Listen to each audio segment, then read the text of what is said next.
My name is Bahman Mirshab. I'm Dean, College of Management. On behalf of our President Madgil, who is probably on his way, I would like to welcome you to this first event in 2016 Executive to Executive Series. Before I give the podium to John, I would like to appreciate and thank our faculty and staff. Could you please stand up and our students to be recognized? Jackie, Mina, Jim, stand up. I usually take this occasion to say a few things about College of Management. College of Management at Lawrence Technological University actually is the second oldest college. It was formed in 1939. It offers 4-degree programs. We have approximately 600 students. And of course, here is our president, President Madgil. And President Madgil, please, join us and welcome the group. And I give the podium to our president, President Madgil.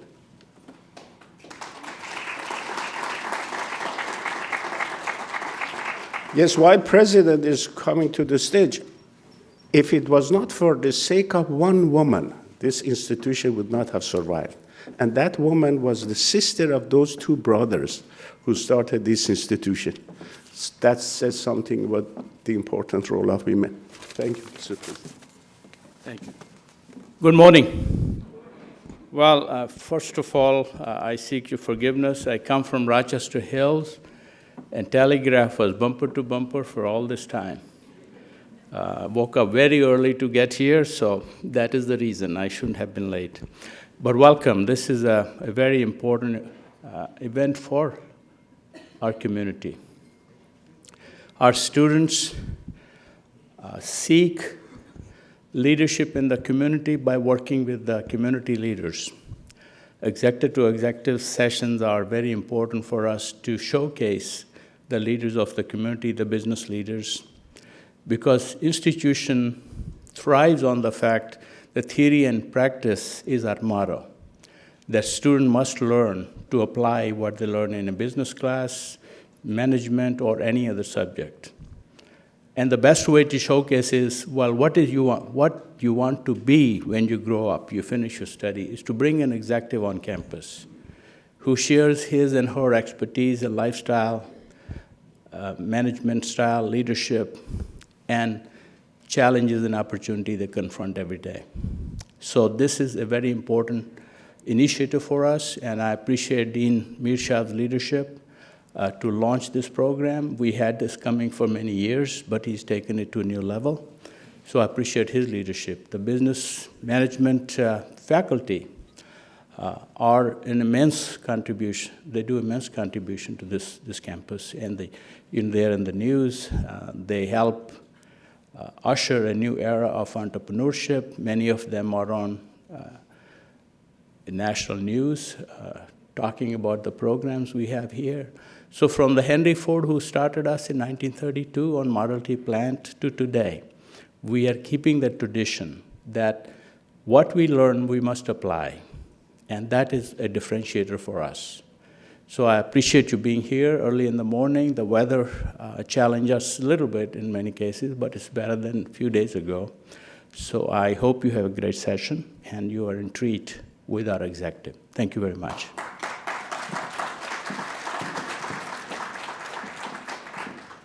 Good morning, everybody. Welcome. It's our second installment of the Executive Series. I'm John Bibas with Plant to Moran, and I head up our not-for-profit practice. Any of you who have been with us before, you might look at the stage and think this is a little different than what we've done, and that is the case. Today, we're going to have an interview format. We thought we'd change it up a little bit. And so doing our interviewing today is going to be Jeff Antea. Jeff Antea is the Chief Marketing Officer and a partner at Plant to Moran, and so he will be doing the interviewing. He will be interviewing Bridget Russo, who is the Chief Marketing Officer for Shinola. And while she is a dyed-in-the-wool New Yorker, she moved from Tribeca to Detroit, and she says she loves it when we were talking earlier today. And she oversees all of Shinola's marketing efforts. Prior to coming to Shinola, Bridget made a name for herself in the fashion industry by pursuing projects that she found ethically compelling. She established her own consulting firm, Passion Projects Consulting, and the focus was fashion ventures with a philanthropic angle. She has a global mentality, which took her across Africa while she was working with Ali Hewson and Bono at Eden, which is a company committed to reducing poverty on the African continent through increased trade.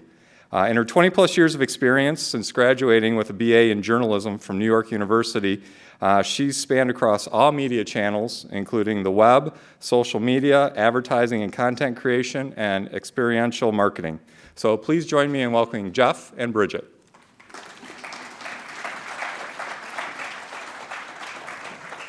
Thanks. Thank you, sir. And one other thing, Bridget, just Lawrence Tech wanted to give you a little gift, and we'll get one for you later, Jeff, don't worry. Check is in the mail, right? Check's in the mail.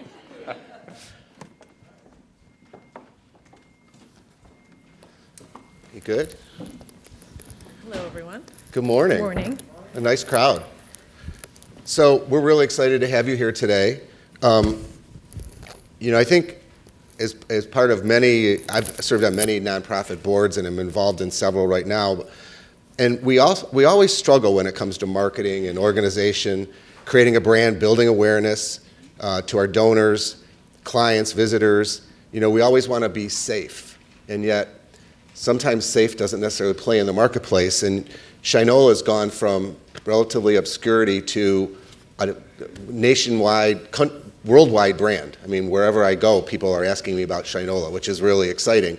But we'd really like to hear from you today, some of those tips we can take away to maybe overcome those burdens, or how do we make those calculated risks where it's better to not be safe and to reach our goals. Definitely. There's a couple things on that note. Obviously I'm coming from a for-profit perspective, and so anyone who's in this space is really challenged with how do you sell a product, how do you have the product sell itself really, and then the social aspect. In some cases it's an environmental aspect.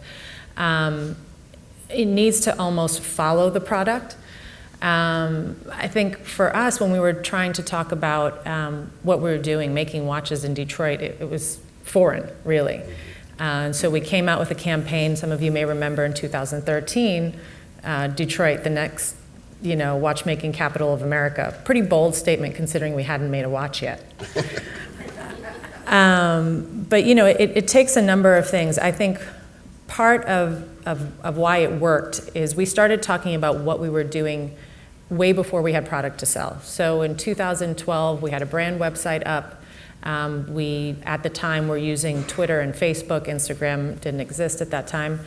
And really started communicating direct to the consumer. I think often what happens is either businesses or even nonprofits kind of exist in this bubble, and all you do is talk to each other. And ultimately, what you really need to talk to, in our case, the consumer, but talk to the people.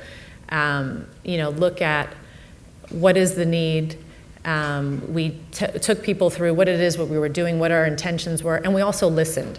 We took feedback, let them know, in some cases to some confusion, but some people were like, what are you? Are you a bike company? Are you a watch company? Some people thought we were a school because we had the partnership with CCS.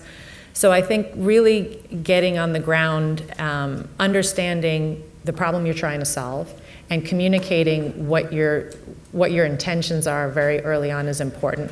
I think ultimately you do have to make it sexy. So for us, it was, these big, bold ads with a sweeping statement of, Detroit, the next watchmaking capital of America. But we also, put confidence and faith and investment behind that. So we did, work with our Swiss partners to build the factory, to help train people. That was a big investment, but we felt confident before even one watch went out into the world that we could back up that claim. Mm-hmm. So really, for us, the intention was always to create jobs. Our founder's based in Dallas, and he's had other successes in the watch industry, but he wanted to do something in the US, and when he started to look around to see what cities he wanted to do that in, Detroit kept coming up. And some people said, well, you know, it's not really known for watches. And he said, well, you know, this is really the birth of an industrial, you know, era. So there's a huge wealth of people here with a skill set, and we felt that was translatable into watches. You know, when I hear you talk, Bridget, I feel like finally somebody heard the Detroit message, so it's so exciting. Just to kind of calibrate from the audience, how many people are wearing a Shinola watch here today?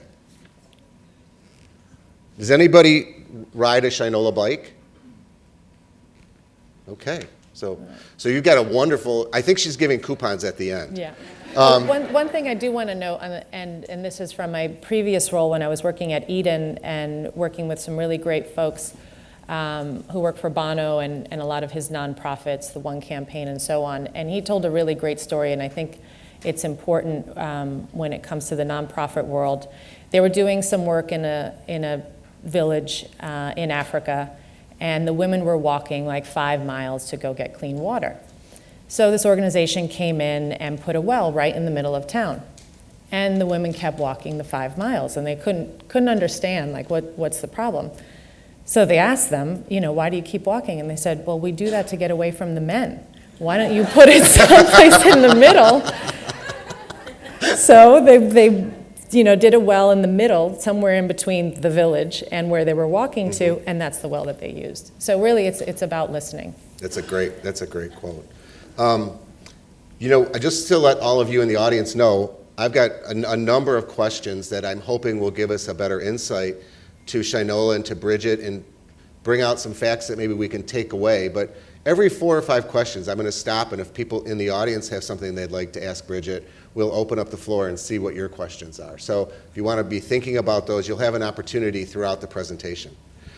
Just to get started, though, why don't you tell us, you know, how have you found Detroit? You came from, I think we all look to New York. We often travel there to get, quote unquote, a shot of New York. But how's Detroit been as far as welcoming you here? Detroit's amazing. I think, you know, what brought the company here and certainly what interested me to move from New York to Detroit were the people. The people are amazing. You know, you hear these stories, and I coincidentally am from Brooklyn, but you hear, oh, Detroit the new Brooklyn, or Detroit the new Berlin. Detroit is its own personality. So to just say, oh, it's, you know, just like Brooklyn or just like Berlin, it's not. There's a certain series of circumstances that have led the city to be what it is today, and the people to have the spirit that it's hard to describe. You all know it because you live here, but that's the thing that really struck us and struck me. And so, you know, when the time came to work for Shinola, I actually volunteered to move to Detroit, and certainly doing marketing for a brand that's part of our DNA and our whole purpose was this Detroit story. How could I do that from New York? That's not authentic. So I was really excited, and, you know, New York's there, and it's a great place. But it's exciting to be part of something like this. And I think if we're, for all the different, you know, organizations, both on the nonprofit side and on the for-profit side, the amount of people that are working and doing such creative and amazing things here, it's a blueprint, because there are other cities that are in similar circumstances all around the US, in fact, around the world. Mm-hmm. So if we can create a model here that's translatable and take it to another city, and that was our intentions with the watch factory, if we could do it here, well, then you can take it to a Chicago or to a Baltimore. Great, great. Well, we're glad you're happy here. Yeah. I found my husband here too.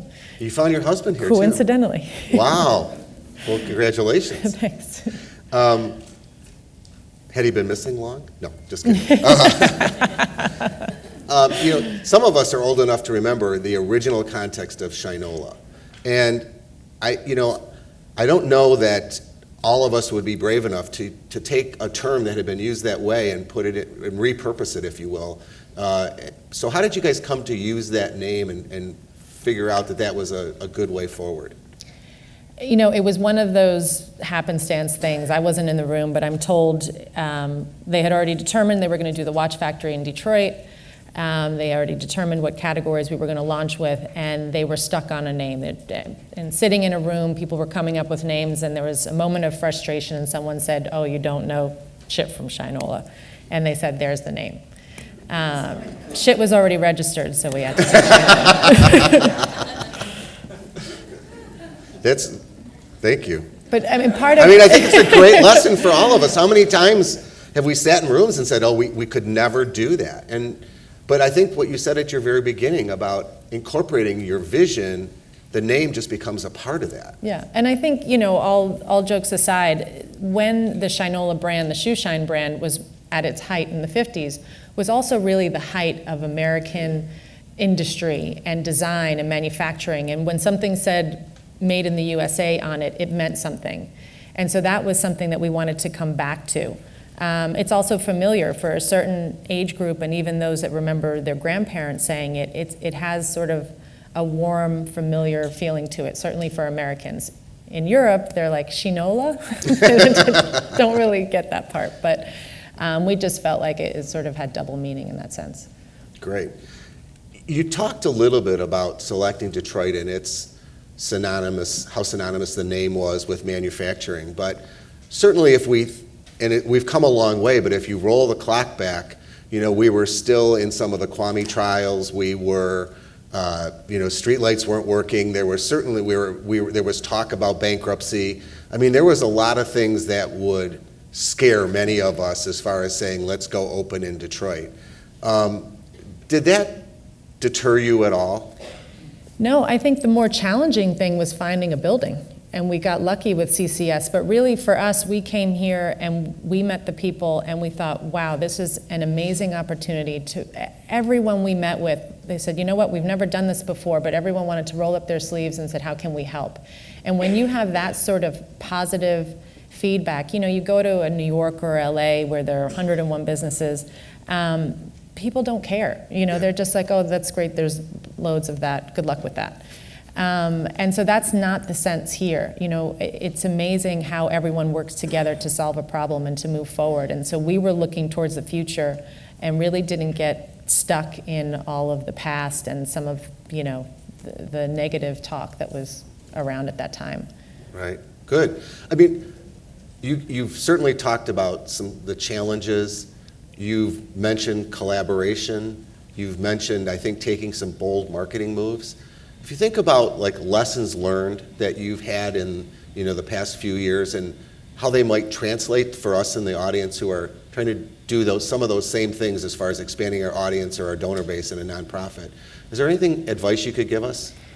Yeah, there are a few things. Certainly keeping your message clear. So there might be a number of initiatives that your organization or products, in our case, that your company is trying to promote or sell or get off the ground. And I think being clear, because ultimately there's so much noise out there. And so, for instance, for us, yes, we have watches, bicycles, journals, pet accessories, soon audio. We had to put a stake in the ground around watches, and that's what we stood for, watches of quality built in Detroit. And so I think making sure that you have a singular message and you keep beating that drum. It's great that you have all these other things around that, but people, they start to get confused if you throw too much at them. So be clear about what your message is, and then be clear about letting the consumer know what the results of that is. I think a lot of people feel they cut a check and they don't know where it goes. Mm-hmm. What happened with the $100 check I wrote to so-and-so or to this organization. And I think being able to not only communicate the intention, but the results of that, I think, is something that's important. Just also me as a consumer, when I donate to a number of charities, I like to know where did that money go. I think there are some great organizations like Charity Water, who, as I understand the organization, they separate. So they have private funding that really helps from an admin standpoint, so pays their salaries and so on. And they work with private donors on that end. And then the consumer can buy, I don't know if it's still this, but the case was $1 for a bottle of water. You could buy a case of water. And that money directly would go to wells.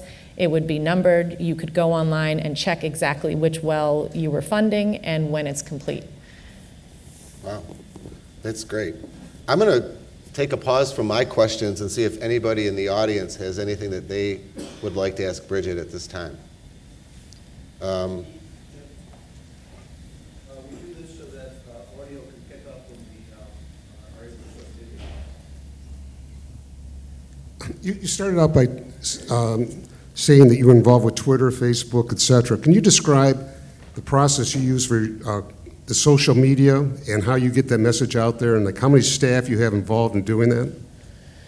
So we started out as a small team. We had one community manager, and gosh, I mean, when I first started, there were 4 of us and a dozen folks in the watch factory.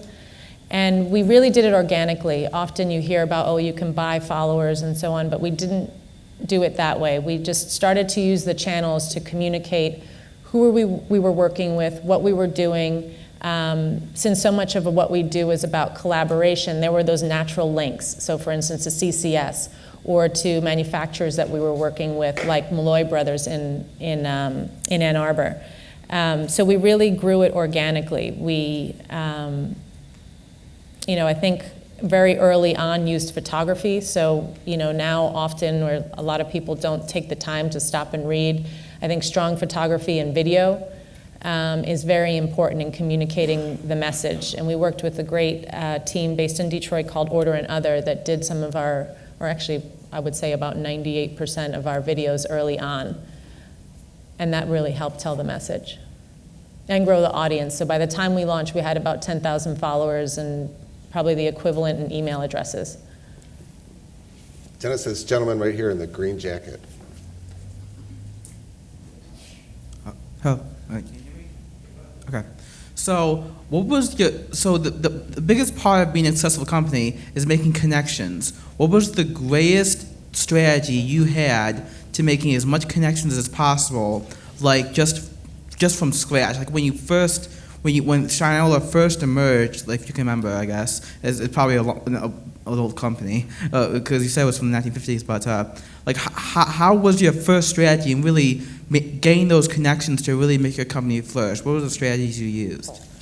Well, for us, for clarity, we bought the name of the Shoe Shine brand. It was sort of defunct for a while after its heyday in the 50s and 60s, and so we reimagined it, if you will. We do, in fact, still do Shoe Shine. It's manufactured in Chicago. But for us, I think it was about starting from home, like home base first. So from the very beginning, and we continue that today, early on, connecting with the Detroit community, letting them know what we were doing. We had an open house in the factory where we invited opinion leaders and business folk to come in and check out what we were doing. Everyone was kind of like, what is this company doing in CCS? So I think for us it was about really growing it from the ground up and from home base up. Some people think, oh, well, I have to target New York because that's where the national media is, and we didn't look at it that way. So very early on, our intention was to communicate what we were doing to the local community, to make sure that they were comfortable with what we were doing. They were very clear. Even down to when we were opening our store, we invited all the local businesses to come in. We took them through the plans of what we were doing. So by the time the store opened, they said, oh yeah, I remember that. You mentioned there was going to be a coffee shop there or drought juice. So I think it's about building it from there. And then we take that approach as we open stores in other markets and work on a grassroots level. So we have brand ambassadors that oversee a region. Their sole responsibility is to connect with that community. We allow organizations and local businesses to use our space as their space. So local makers do pop-ups in our stores. Or, we had a PR association hold their annual meeting one morning in our Detroit store. So really using our space as community centers. Great. Dennis, I think we have another question right down here in front.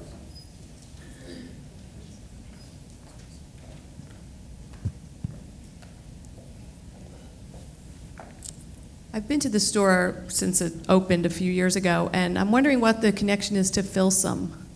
Filson? Yeah. So Filson is an outdoors brand based out of Seattle. It's, I think, 118 years old. It was bought by our founder probably around this time that I started, so I believe 2012. So it's wholly owned by our founder, and that's the connection. I guess it's our brother brand, basically.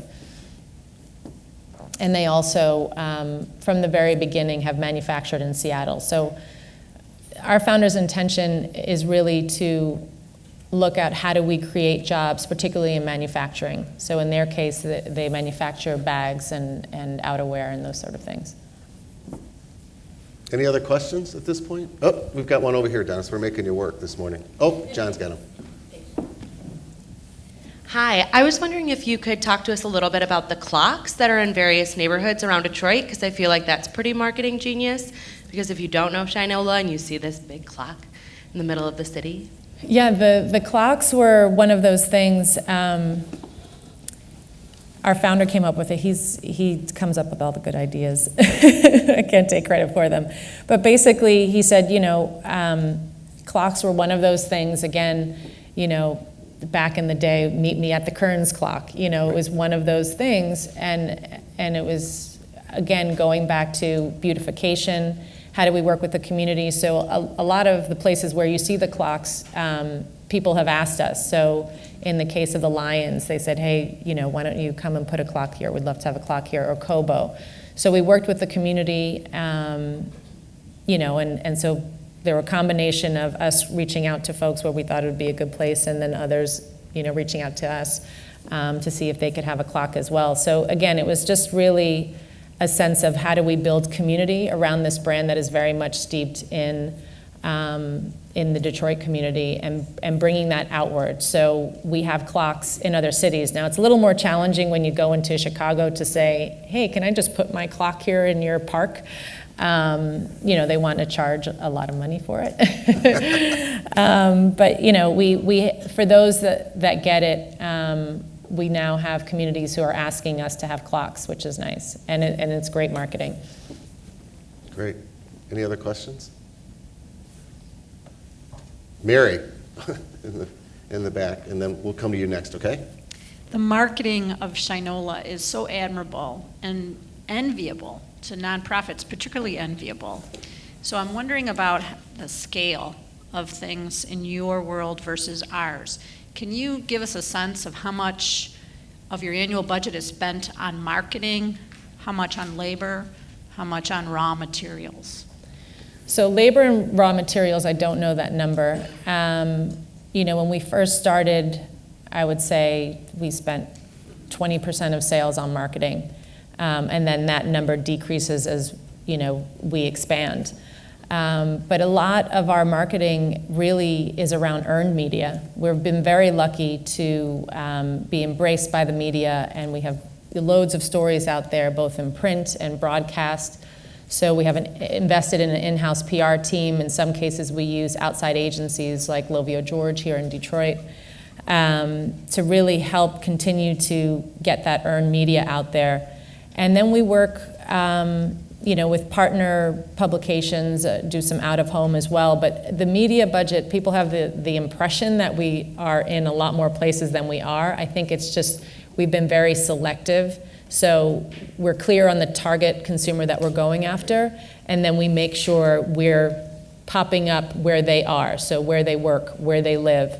But it's really about identifying who that target is, because as much as you walk in our stores and the brand appeals to a wide variety of people, I can't market to all of them. So we have to really sort of choose a sweet spot and then hammer away at that consumer, and there's a halo effect that happens after that. Great.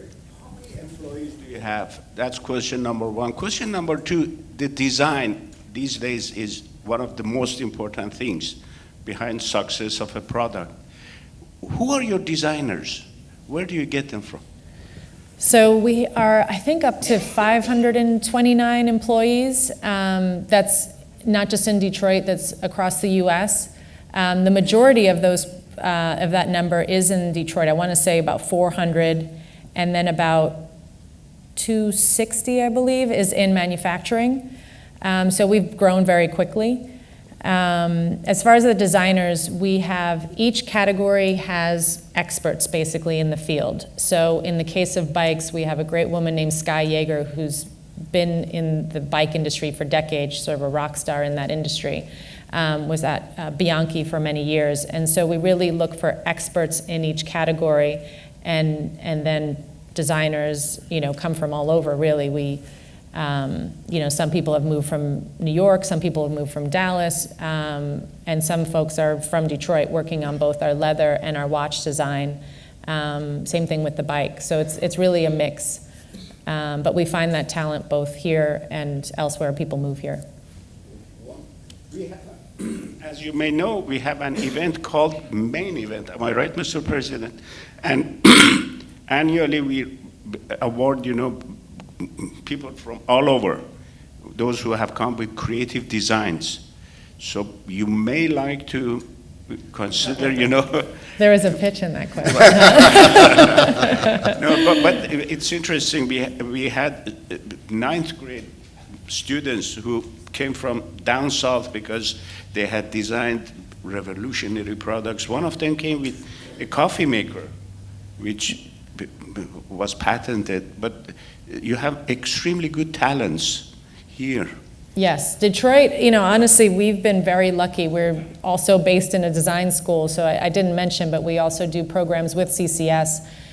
Since we started, we sponsor design classes. So the first year they did a bike, second year they did a watch, and we've actually hired 8 students from those programs so far. We have one more question and then we'll. It seems like one commonality between you and me or us is customer service, specifically in the experience that I or we have when we go into the store. Could you talk some about customer service, what Shinola believes about that, how you help your employees make sure that we all have a great experience, and what your thinking is about what's applicable about us in this sector regarding that? Definitely. For us, there are 2 groups of our team members or not of our team members, but 2 people that are priorities. And one are the people who are making the products and making sure that their stories are being told, because they are the heart and soul of this brand, and also the consumer. So all of our sales staff go through a ton of training, as well as the sales staff with our partner retailers, so Neiman's, Nordstrom, so on, making sure that they understand the story of the brand. Taking them through, giving them tools like iPads with videos and such. And even so, we're at sort of the approachable luxury or entry point of luxury, the sort of old-fashioned way how luxury brands operated, where it was very much so closed doors, glass boxes, and only if you could afford this product could you come in our stores. Just the fact that we put the watches out, our Swiss partners think we're nuts. They're like, why would you do that?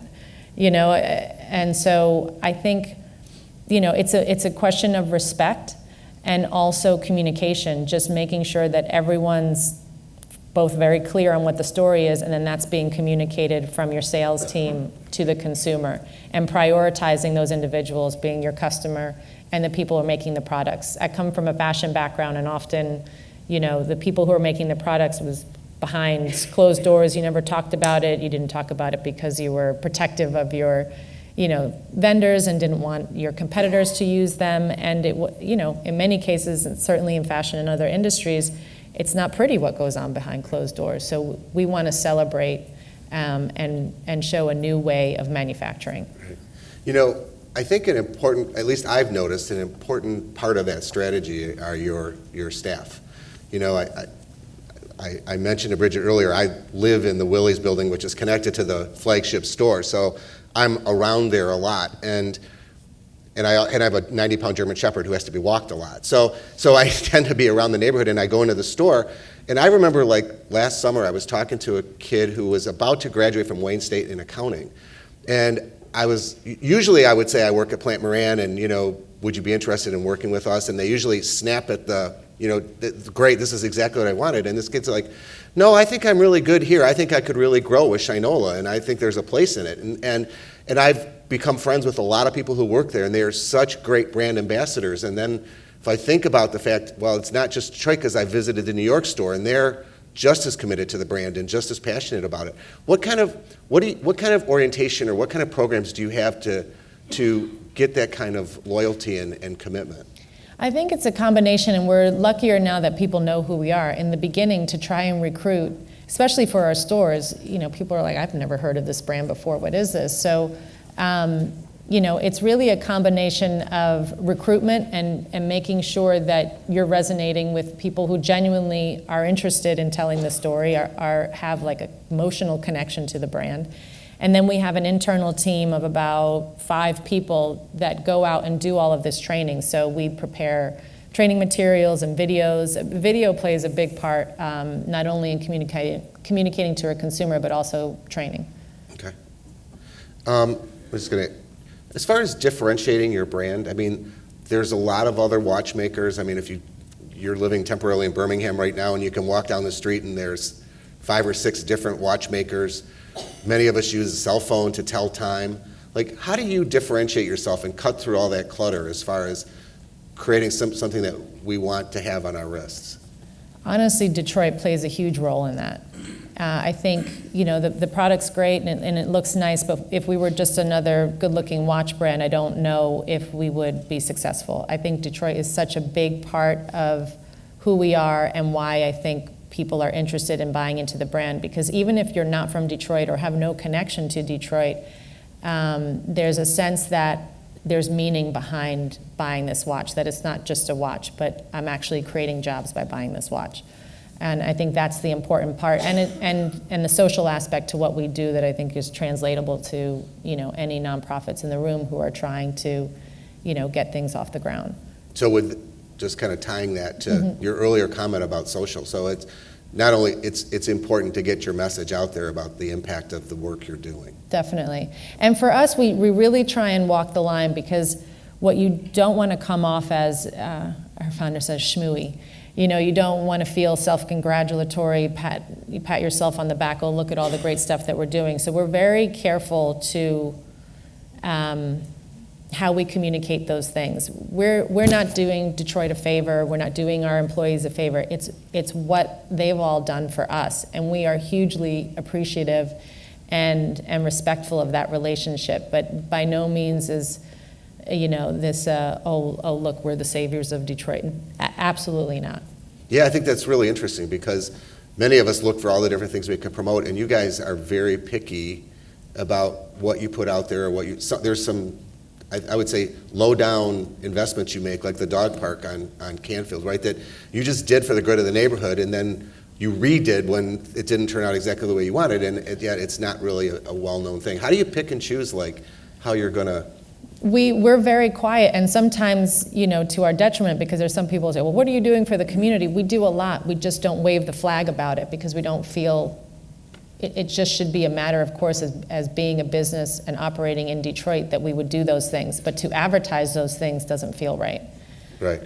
So I think you just have to be balanced. Again, as a for-profit who's ultimately trying to sell products, how you communicate those things. Because it may come off, Tom's Shoes is a good example where they're very heavy on that message.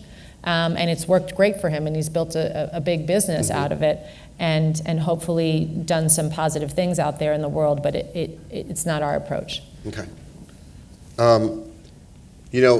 We talked a little bit to one of the questions around customer service, and John Bibas, who introduced us when we were preparing, was talking about you sent him a free watch band after a period of time when it said, you've owned this watch for X period of time, it's time for a new watch band, which kind of is one of those things that just blows people away, like they even remembered who I am.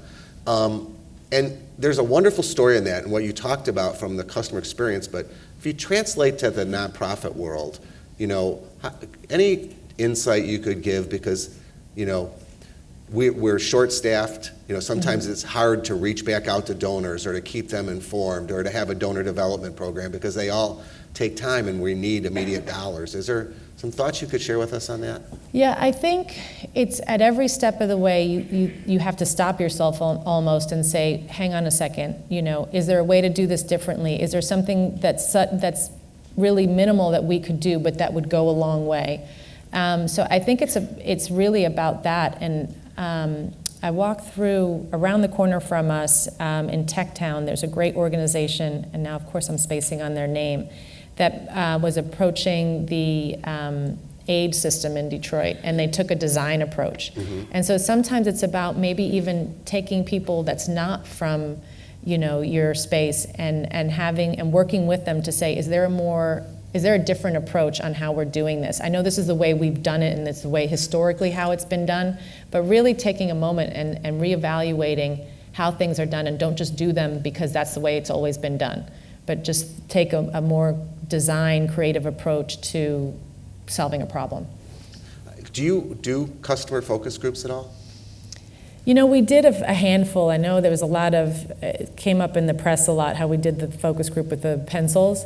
I mean, it really was not a formal thing. Okay. It was just getting a few people in a room, you know, just to kind of take the temperature to say, hey, if, you know, there's 3 pencils, one's made in China, one's made in the US, and one's made in Detroit, which one would you buy? All of the same price, you know, they said the one from Detroit.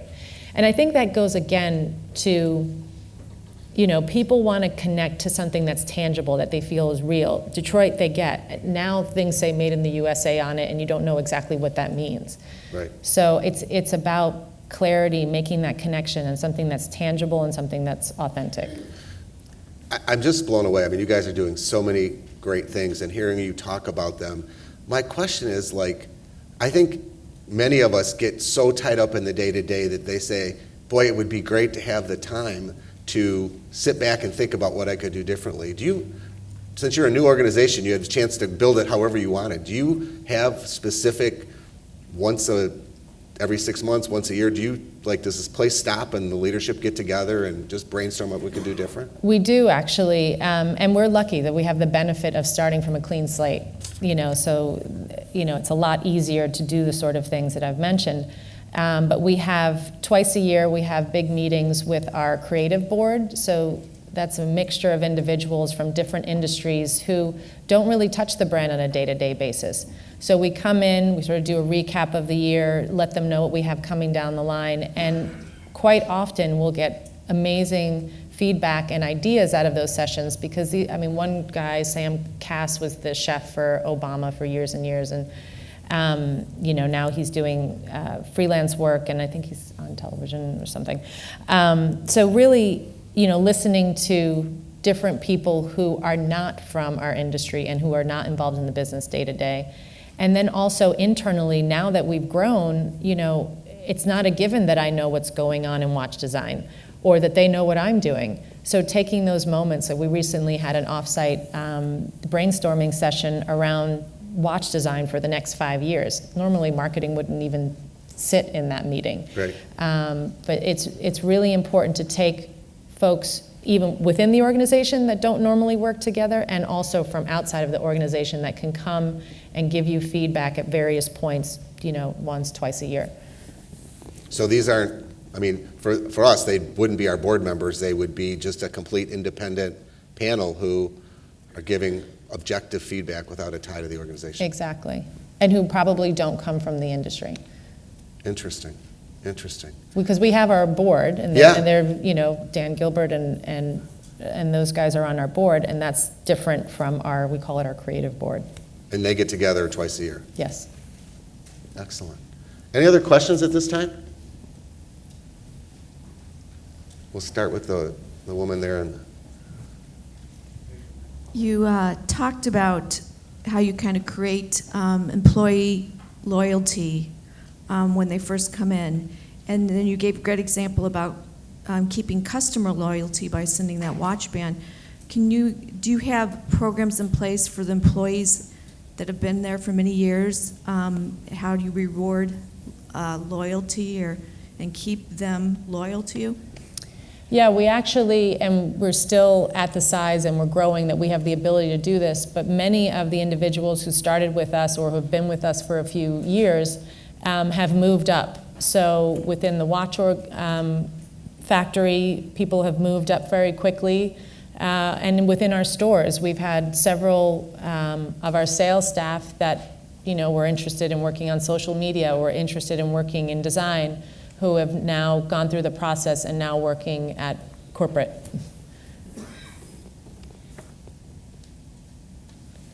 Oh, okay. We'll make John work for a minute.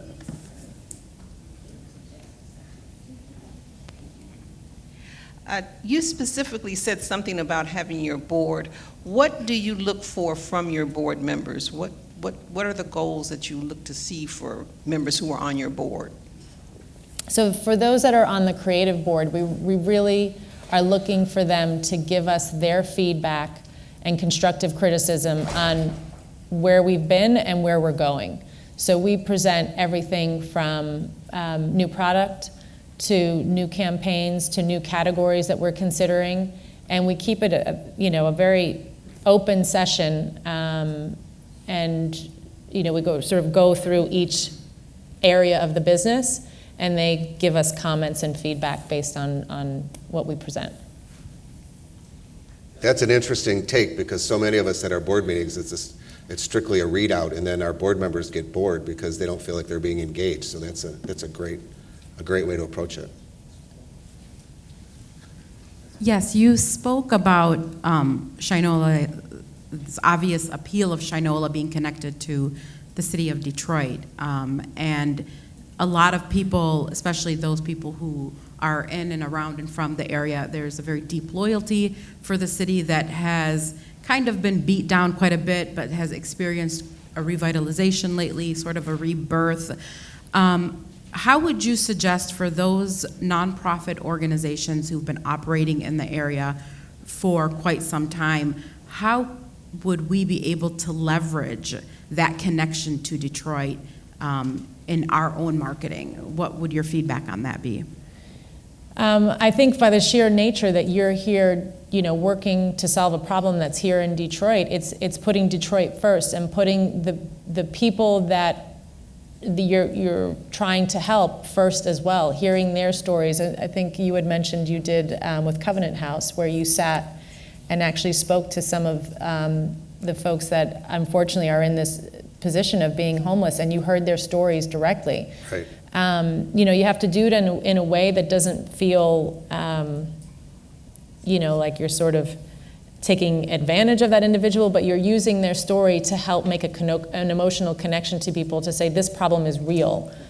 And I think that's a big part of it. And as much as you can really use the city and the people of Detroit to help tell your story, that's how you can engage people. Hi, here. You talked briefly about your target market, but I was wondering, when Shinola expanded to the watchmaking section, how did you establish your target market at first, and if you plan on expanding that one to a different market? We're continuing, we still have a long way to go in terms of brand awareness, so we're continuing to hammer away at the target market that we identified early on. It's generally speaking people who work in urban environments, have some level of education, make a certain amount of household income, and so right now we skew 60% male. We're trying to make that 50-50. So we're just really continuing to go after that. Initially, I would say we were focused on fashion in the sense of the kinds of places where we were advertising. And now we're trying to switch that up. So last year we were in publications like Wired and The New Yorker.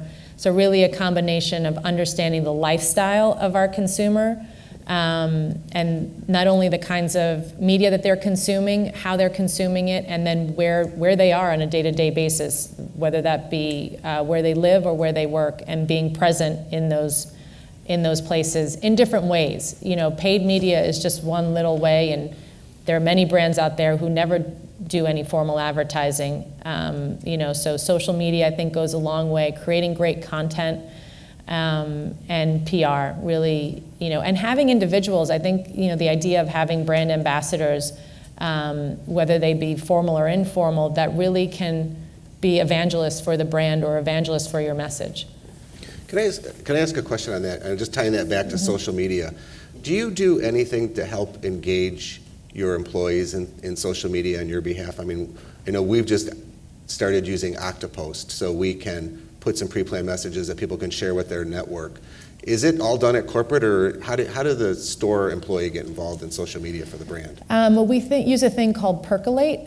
So if you're a store employee or anywhere, if you wanted to submit a photo or anything, you submit it, and then it goes through a selection process, and there might be changing of copy, so for consistency. So people can submit. Part of the challenge for us is we've been lucky to work with great photographers and have a great in-house team that do these photos, so we have to be consistent. Right. So sometimes we don't get the quality of photos, but we try to use as much of that content as we can, and also just ideas. Sometimes somebody sends us something, like for instance, one of our watch guys, this seems like a really easy thing, but we didn't think of it. When the clocks change in March, we have a video about how to change the time on your watch. So he's like, why don't you guys promote that video at that time? Believe it or not, we didn't think about it. Seems obvious, but so we do take a lot of feedback. I recently presented the new campaign in a town hall meeting to everybody, and I opened myself up and said, if you want to make an appointment and sit down and one-on-one tell me your ideas or give me your feedback. I hate the campaign, I love it, whatever it is. And a few people have taken me up on that, and it's about taking the time to listen, really. So if your employees want to help share the message, do they go to your page and then share it? Repost it. Okay. If they want to, they're certainly not obligated to. Yeah. The one thing that we do ask them to not do is, they get really passionate, and recently there was some negative press about, what we're doing, what we're not doing, and they, rightfully so, got defensive because basically they're talking about their job and what they do. We try to encourage them to not fight back, but otherwise, they're welcome to repost anything. Yeah, I mean, for all of us who, trying to do little with really tight, doing a lot with very tight margins, I mean, figuring out how to get our staff engaged in those kind of things is an amazing, I think is a great resource. And inspiration for me is a guy that works at the DIA who's in charge of all the community groups that come there, and he's got 3 or 4 Facebook posts about the museum every day, and it just really helps tell their story. Yeah, and that's actually a good point, because as you're going out and looking for donors, sometimes what those organizations or those businesses can offer almost better than cutting a check is using their reach to communicate your message. And if there's a way to package it so it makes sense for whatever the company is to get your message out there, that almost has more value than cutting a check. Right. Okay. Oh, in the charitable sector, we're balancing, the marketing message between being lean and efficient and effective on evaluating entities like Charity Navigator, GuideStar. I don't know if you're familiar with these. They're sort of like Yelp. They will evaluate your agency on how lean and efficient you are and what percentage of the donated dollar goes to the cause. You mentioned it with your water organization. How do we balance that message that we are efficient and effective with your donated dollars and we have great impact? And how do you send that marketing message and balance those two between being efficient, but we're not starving ourselves, we still need your overhead support, the hardest money to raise, and we're having impact towards our mission? Right. I think you certainly don't have to be defensive about it. I think, honestly, if you're walking the talk and you're doing great things that are tangible things, it's just about celebrating and communicating that. Like, we did this. This helped, build this building or fund this program. If you're doing that, I think people, I believe, that are less concerned about, well, hang on, who's getting this paycheck, and am I, paying somebody's fat salary or whatever. I think most people will see the good of what you're doing and not be so wrapped up in, well, where's the rest of it going?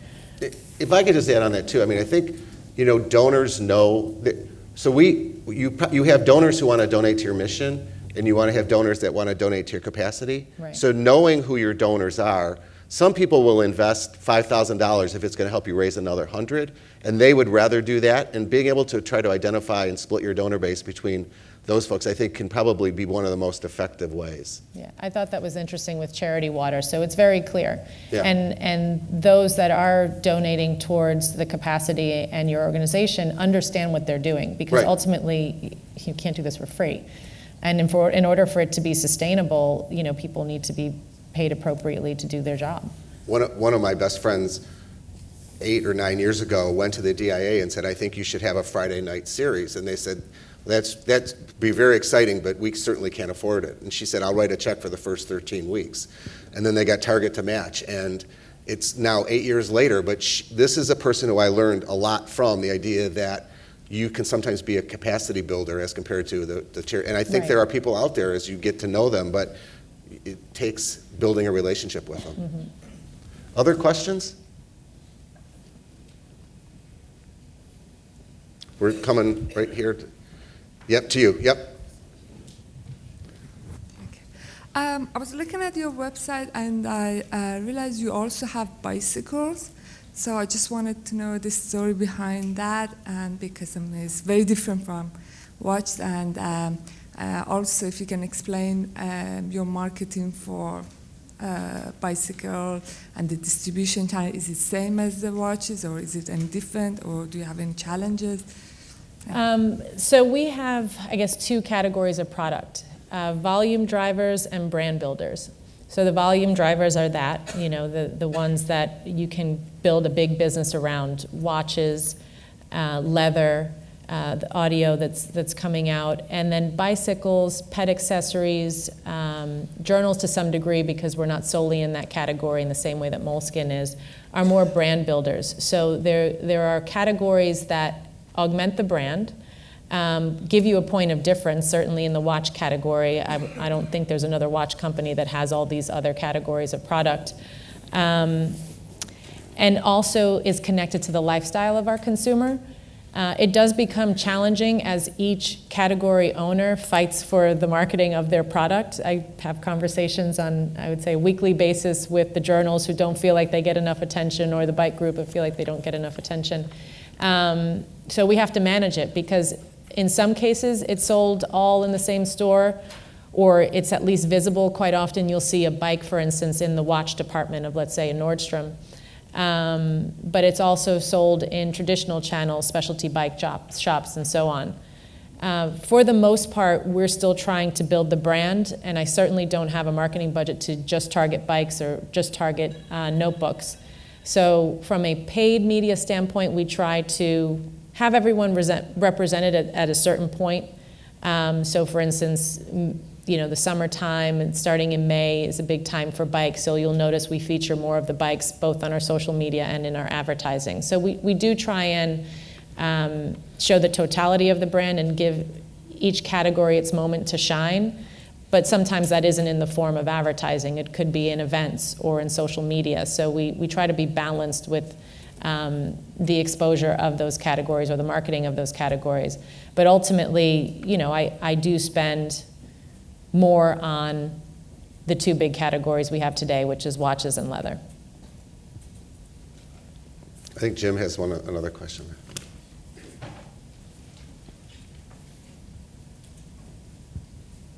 I have a marketing 101 question for you. If I'm a nonprofit and I want to put together an effective marketing program, what are the 4 or 5 basic principles I need to put together to have an effective program? Clarity of target, clarity of message, identify the right channels. So, you often hear people, oh, there's Snapchat now, I have to be on Snapchat. Well, you don't have to be on Snapchat. You only have to be there if it makes sense for your message and for your brand. And ultimately, make sure that you're showing either value or benefit, whether you're solving a problem or providing something that doesn't already exist. And then making emotional connection. And the only thing I would add to this from my experience, like when we launched Nextel, we had to pace it. So we started with construction market, and we knew long-term we wanted it to be in every consumer's household, but we didn't have the budget. We had $500 million to launch that product across the United States. And so by starting with just construction, which was our highest target, and building infrastructure and momentum. So I think you have to realize Rome wasn't built in a day, and being able to not drive people crazy and make strong prioritization. Yeah, definitely. When an example of that, when we launched early on in 2012, when we had our brand website up and the social channels, we invited some bloggers to come to Detroit, look at what we were doing, they were photographing prototypes, things that never were going to see the light of day, really, or certainly not in the state that they were photographing them in. I couldn't go to the New York Times at that stage with our story. It wasn't until the following year. So it's really about who are you talking to first, and how are you building that up? What's the timeline, and what are the different stories you're telling at those various stages? Oftentimes, Bridget, people say that you learn more from your mistakes than you do from when things went well. Are there some mistakes along the way that you paid your tuition on that we could benefit from, in thinking about our mission of marketing our not-for-profits? Wow, we've definitely made mistakes. I can't say that we haven't. A couple of examples that just come to mind. The watch straps actually are a good example. So those were folks that probably bought that watch 2 or 3 years ago. And we just took the address we had from 2 or 3 years ago. Well, people move. So we sent thousands of watch straps out. And some people called and said, "Hi, I'm Joe Smith, and you sent me a watch strap. I don't even have a watch, so I'm not sure what you want me to do with this." I think it was good intentions, but we didn't think it through completely. So that was a little bit of a mess up. Where else? We entertain getting into denim, and it's an oversaturated category. We spent a lot of money in development, and then it never saw the light of day. So there's definitely, I'm trying to think from a marketing standpoint. I think our biggest mistake that we've made, and again, we didn't notice until we were in one of those meetings where we started to look through, okay, this is what we did year 1, this is what we did year 2, and then year 3, we lost the people. The people somehow disappeared from our campaign. And it was a combination of things that happened behind the scenes, or someone wasn't happy with the photography, whatever. So really, I think that was a misstep. I mean, we did okay, but it's from a brand perspective, it was a miss. Okay. You guys were such a catalyst for Midtown, and I think it helped shore up some businesses that were there that were kind of just hanging on a shoestring, and it attracted many others. And now we're starting to see some businesses come that have even some product overlap. How do you guys embrace that? Because many of us in the audience, there's more than one organization or entity in town that does things that are similar to what we do, and skeptical to embrace or compete, right? And we can be a down and gritty town, and we want to knock down the other person, and yet I always think about like the Diamond District in New York, and they're all in the same neighborhood, and you think that's the craziest thing in the world, but it seems to really work for them. Yeah. They've made it a destination. I think you have to work together. It's funny, when I first even started to get involved in the nonprofit world, and I was working for Eden, for Bono, and so he has different organizations. So the new brand that I was working on, Eden, that was a for-profit aiming to build trade with Africa. Then he had the One campaign, and then there was Red. And one would think that 3 things started by the same person would all work together, and it was a weird fight, for share of voice and who gets the rock star, and oh no, you can't have that celebrity in your campaign because they're mine. And I was really shocked at how much territorialism was happening in this world where, you guys are a nonprofit. I'm trying to sell product, and I happen to, be making a social, having a social impact by selling that product. But ultimately, I was really naive, I guess, because, all of a sudden I saw all these nonprofit organizations, some started by the same folks, who were fighting. And I think, and I see it sometimes in Detroit where there are several organizations working on the same thing, and I don't even know if they're talking to each other. So I think it's about tearing down those walls and working together, and then, there's a lot of things to be fixed and work to go around. So if there's a lack of resources, and I know everybody's fighting for that dollar as well, how do we work together to be more efficient and say, okay, we're all working on this problem, but you're working on it from this side, I'm working on it from this side, so just to build efficiency and work together versus, kind of trying to elbow each other out of the way. Well said, well said. Before I open it back up to the floor, I'm sure everyone here is so impressed with Shinola, and you guys are doing so well that we'd love to come to you and say, would you give us $5,000 or whatever? And well, you probably want to do it for my organizations, I'm sure, no, but how do you make investments in the community, and how do you decide what organizations to invest in? I think from a brand standpoint, and this is where you can get, you know, I guess off course. There are certain brands who do it well. You know, if it's Prada, you know, they're all about arts and building, you know, and doing programs within the art community. And very early on, it's easy to, you know, every cause and every organization is doing amazing things, and certainly you want to help breast cancer, and you want to help leukemia, and you want to help homeless youth.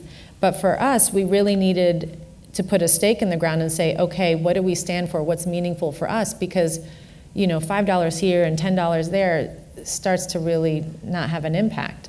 So education is important for us. Certainly, U.S. manufacturing and jobs. And so education, I think, plays into that.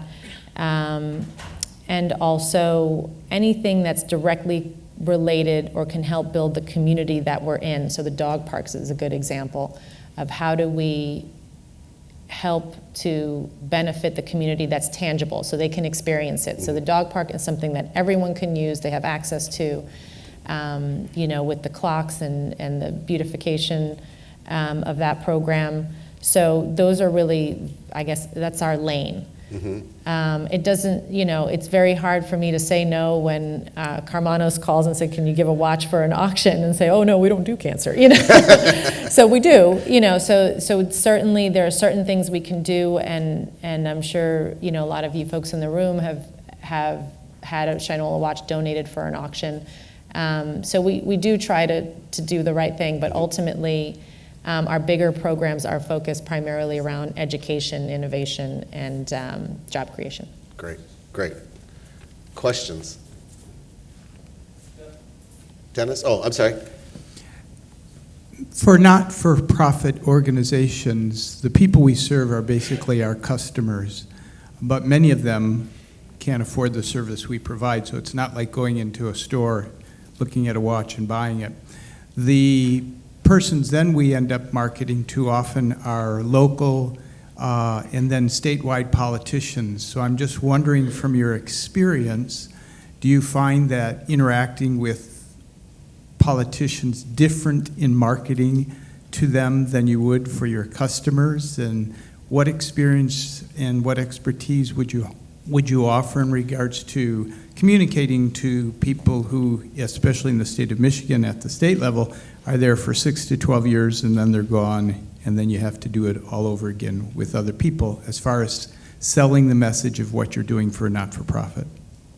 For us, we do get involved on that level to a certain degree, but I think in the end, we're all humans, right? So no matter where you work or what you're doing, you have to connect and somehow sort of get through the layers and realize that you're talking to a human who's ultimately connected to the humans that you're trying to help. So I think as much as you can get them out of the office and get them on the ground and seeing things firsthand, it's kind of like Undercover Boss. All of a sudden, the guy who's sitting at the nice office or whatever gets on the ground and realizes, oh wow, this needs to be fixed and this person is overlooked and so on. So I don't deal as much with probably the individuals that you do, but I think just appealing to them on a human level, if at all possible, I think goes a long way. Oh, right here.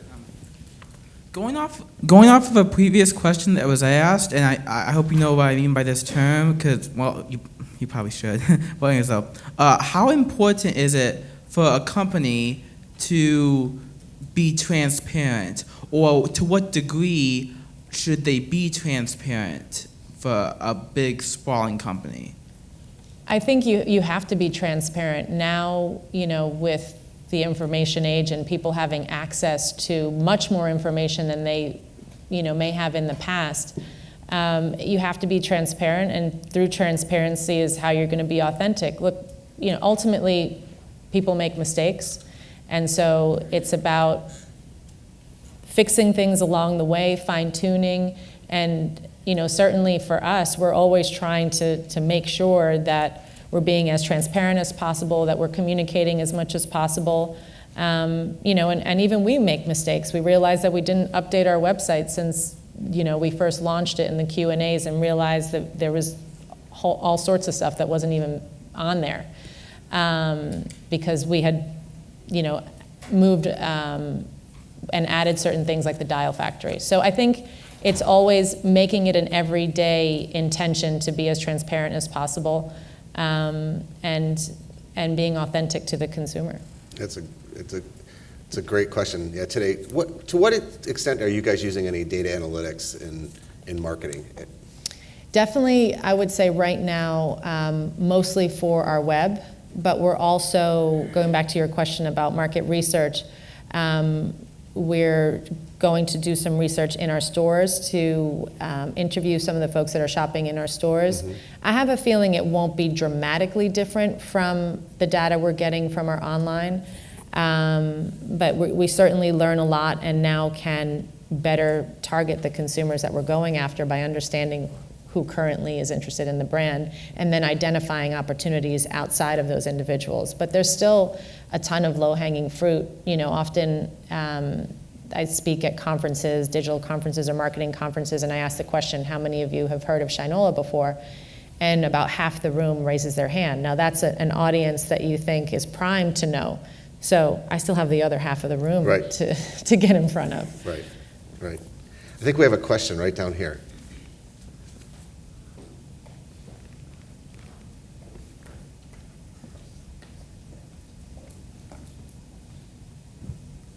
Good morning, and thank you. It's been very informative. Many of us nonprofits don't have what you consider tangible results or outputs. We deal with a lot of behavioral things, and I consider myself a consultant, because at the end of the day, once the program is done or the person is reached, they have an attitude adjustment. Can you be a fly on the wall for us in terms of how we can better market or brand our types of businesses? Because a nonprofit is a business. If we were in a meeting with you all and you came across our request for partnership, collaboration, or to just take a look at us to get us to the next level as a business. Yeah, I think, you know, and in some instances you're right, it's a little challenging to how do you communicate that result for various reasons. I think if you take the approach, you know, that we did of having different people who don't normally live in this space come and have a look at some of the materials that you're using to pitch for funding, I think that's a big help in maybe having just fresh eyes look at it. And also looking at the current base that is supporting you, and how can you leverage some of their assets and some of their reach. So it's sort of twofold. And we're, as an organization, always happy to help and would sit down with you and review, you know, your proposals and give feedback if that was something that you needed. So, sorry.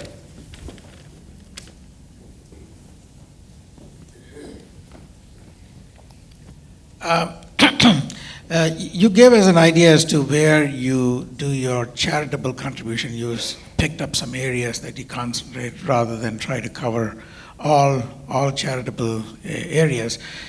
I've been trying to, I have to confess, I'm one of that 50% that didn't know much about Shinola until I came to this program.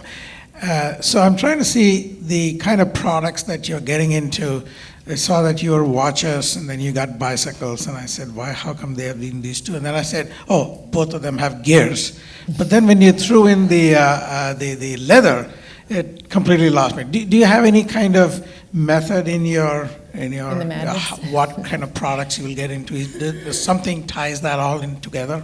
Yeah, for us it really, and I think our stores bring it together best, it's about the lifestyle of our consumers. So for us it makes total sense if, you know, it's sort of almost an analog lifestyle, if you will. You're riding a bike to work, you still write in a journal, you still like wearing a watch. So it's really more about the lifestyle, and if you think of it that way, you walk into the store and these things that seem like disparate categories all of a sudden make total sense together. When we first approached the watch buyers from the big department stores, the first thing we did, we said, you have to come to Detroit. Before you buy this brand, you need to come to Detroit and see everything. And by the end of that trip, they were all trying to figure out how they get a bike into their watch department. So, I think it's really, it's categories that we're passionate about. It's categories that we either see opportunity in the market to offer something of, let's say, a higher quality at a better price. So in the case of audio, we looked at Beats. Beats is out there doing a tremendous business selling pretty expensive headphones that if you talk to an audiophile, they'll say it's not worth the money, it's not of the right quality for that price point.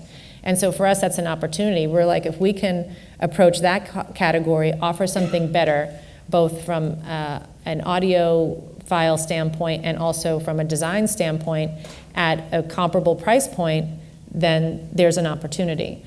And again, going into a category like that, making turntables, there's a huge resurgence now of vinyl, again, going back to analog. So it all plays into this similar type of consumer that may not buy all of these things, but it's sort of part of their lifestyle or their world. Are you baking turntables? We will be making turntables, Really? yes. Yeah, mine is about conking out, so maybe I should come over there. Yeah. Thank you. They're coming out in September, so they'll all be assembled in Detroit, and we're looking into making the cartridge in the watch factory, which I didn't realize there's actually a lot of the componentry and what goes into making a cartridge is very similar to a watch. Thank Great. you. Great. Other questions? So I'm getting the time to wrap it up. I know, Bridget, this has been wonderful. It's been nice to have the opportunity to get to know you. I know we're all impressed, and we want to be you when we grow up. So thank you for being here with us this morning. Thank you. Thank you, guys.